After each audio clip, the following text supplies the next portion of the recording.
Thank you both, Chairman Phillips. Thank you also, Ranking Member Van Dyne. It is my pleasure to introduce Mr. Scott Lockard of Hampton Enterprises to the committee today. Scott Lockard is a lifelong Nebraskan. He grew up in Stella, Nebraska, studied construction engineering in Omaha, and has worked with Hampton Enterprises, a company based in Lincoln, since 2007. Earlier in his career, Mr. Lockhart worked as a project manager on the construction of Pinnacle Bank Arena, the basketball arena for the University of Nebraska Cornhuskers. Since then, Mr. Lockhart has progressed quickly through the ranks within the company he works. He currently occupies the position of President of Construction. Mr. Lockhart's experience in construction gives him unique insight into some of the economic headwinds facing small businesses across the country. He can also speak with authority about the challenges of wrestling with inflation, supply chain issues, and labor shortages. His perspective will be valuable to the members of this committee. Mr. Lockhart, I look forward to your testimony. Mr. Chairman, I yield back. Gentleman from Nebraska, Mr. Flood, for 5 minutes. Thank you, Mr. Chairman. I mentioned this during my introduction to Mr. Lockhart, but I'd like to reiterate how pleased I am that I have a witness from my district in Lincoln, Nebraska. Sounds like Mr. Butcher is also from Nebraska. This is a fantastic opportunity for the committee to hear firsthand what people on the front lines of small business and business are hearing, what they're seeing. Your testimony, Mr. Lockhart, tells really a troubling story. The construction and commercial real estate sectors have been some of the hardest hit between the shutdowns on COVID-19 and the inflation that has followed. You were talking specifically about supply chain issues, and you were talking about heating, ventilation, air conditioning units. Something that a lot of Americans don't think about every day, but in construction, when those delays happen, that's very real. Can you just really walk us through what is behind the extreme delay in getting these units and affecting the end of a construction project? Sure. I believe it's a combination of multiple things again.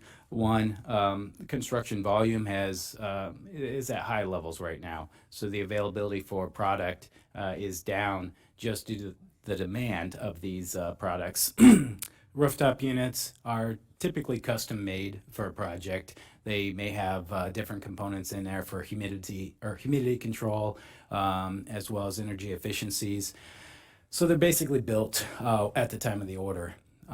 Some of those parts are coming from overseas and are not available at the factories, as well as labor at the factories. They don't have enough bodies to build for all the orders that are there. The delay to us as a contractor and to our customers as owners is pretty significant. Added cost of what we call general conditions, which is supervision, dumpsters, anything that actually you need to manage the project. The longer it takes, the more those costs increase. And then the lost revenue of not having a tenant in there or having a business not being able to operate is significant. Thank you, Mr. Lockhart. I'd like to pivot for just a second. I am interested in this topic of ESOPs, and I have a question for Mr. Butcher and maybe one of our other witnesses. Have you, Mr. Butcher, experienced a transaction where you're dealing instead of with an ESOP, a limited cooperative association? Have you used one of those before? I know in Nebraska we made this possible in 2008 by passing a law. Do you have any experience with limited cooperative associations? I don't. I'm familiar actually with the structure, but we haven't executed on it. Would it be possible that one of these limited cooperative associations would be more cost effective as opposed to setting up the employee stock ownership plan?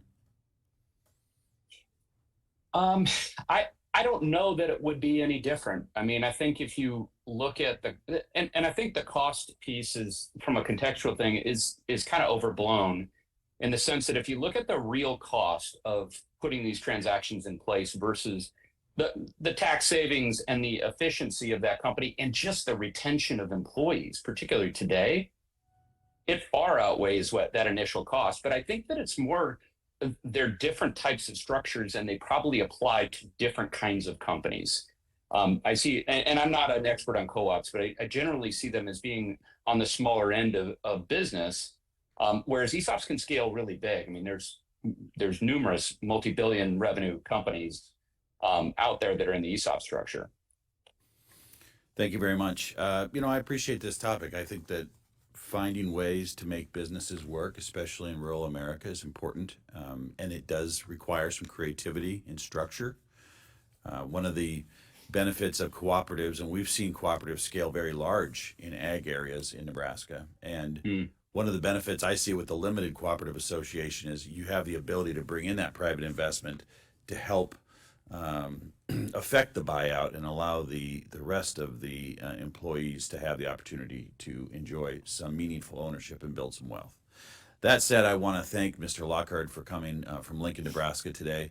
His testimony about the frontline struggles of where we're at with business and the ability to deliver for customers and ultimately to grow our community is really important. And the fact that he made time to come today is really appreciated.